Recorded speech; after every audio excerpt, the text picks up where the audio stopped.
नमस्कार दोस्तों, आज का हमारा टॉपिक है क्या साल 2023 सबसे गर्म साल होने वाला है।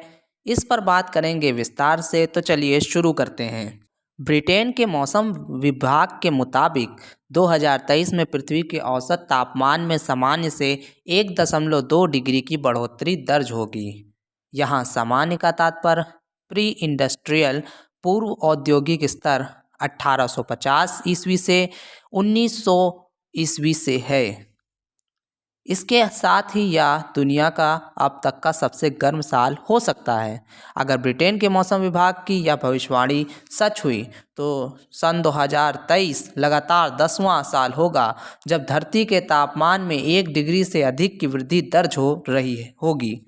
दरअसल जलवायु परिवर्तन की वजह से बढ़ते तापमान में वृद्धि प्री इंडस्ट्रियल स्तर 1850 ईस्वी से 1900 ईस्वी तक से मापी जाती है, क्योंकि 1850 ईस्वी से 1900 ईस्वी के बाद से विकास के तेज रथ पर सवार दुनिया में इंसानी गतिविधियों में बेहिसाब ग्रीन हाउस गैसों के उत्सर्जन को जन्म दिया, जिसका नतीजा जलवायु परिवर्तन के रूप में हमारे सामने है। ग्रीन हाउस गैस उत्सर्जन के चलते पृथ्वी के बीते 2000 वर्षों के इतिहास की तुलना में अब बीते कुछ दशकों में धरती का तापमान बेहद तेजी से बढ़ रहा है।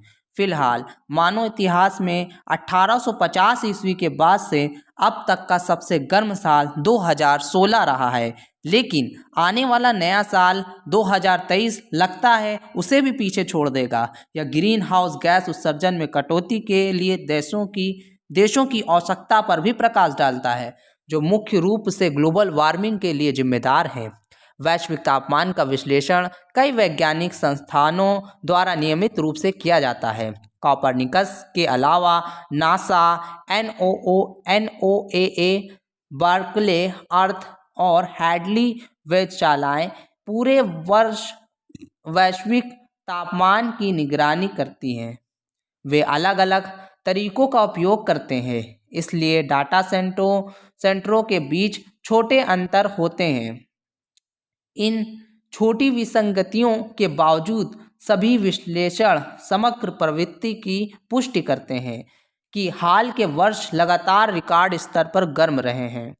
दूसरी तरफ विश्व मौसम विज्ञान संगठन WMO की एक नई रिपोर्ट के अनुसार साल 2021 में 3 मुख्य ग्रीन हाउस गैसों कार्बन डाइऑक्साइड, मीथेन और नाइट्रस ऑक्साइड का वायुमंडलीय स्तर रिकॉर्ड स्तर पर पहुंच गया था। WMO के ग्रीन हाउस गैस बुलेटिन ने 2021 में मीथेन कंसंट्रेशन में साल दर साल की सबसे बड़ी छलांग की जानकारी दी। गैसों के वायुमंडलीय कंसंट्रेशन की माप बीते 40 वर्षों से हो रही है और यह उछाल बीते 40 साल से सबसे बड़ी है।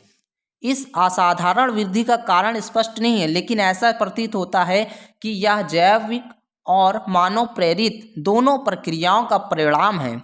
साल 2022 खत्म होने को आ गया, मगर अब भी वैश्विक स्तर पर कार्बन उत्सर्जन रिकॉर्ड स्तर पर है। इस बात की जानकारी मिलती है global carbon project science team से, जिसका कहना है कि वर्ष 2022 में वैश्विक स्तर पर कार्बन उत्सर्जन रिकॉर्ड ऊंचाई पर बना रहा। इसमें गिरावट के कोई निशान नहीं है, जबकि वैश्विक तापमान में वृद्धि को 1.5 डिग्री सेल्सियस से नीचे रखने के लिए कार्बन उत्सर्जन में गिरावट लाना अनिवार्य है। उत्सर्जन कटौती के बिना ग्लोबल वार्मिंग को 1.5 डिग्री सेल्सियस तक सीमित करना बहुत पहुंच से बाहर है। संयुक्त राष्ट्र की सलाह है कि इस काम के लिए हमें 2030 तक अपना उत्सर्जन आधा करना होगा। इस लक्ष्य को हासिल करने के लिए ऊर्जा क्षेत्र में बदलाव की आवश्यकता है और जीवाश्म ईंधन के उपयोग में भारी कमी लानी होगी।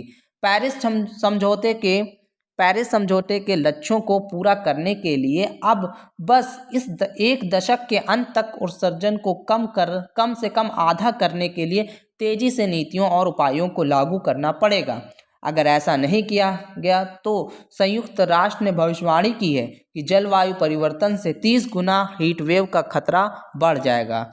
अगर मनुष्य की हरकतों की वजह से उत्पन्न जलवायु परिवर्तन नहीं होता तो भीषण हीट वेव का दौर अत्यंत दुर्लभ होता।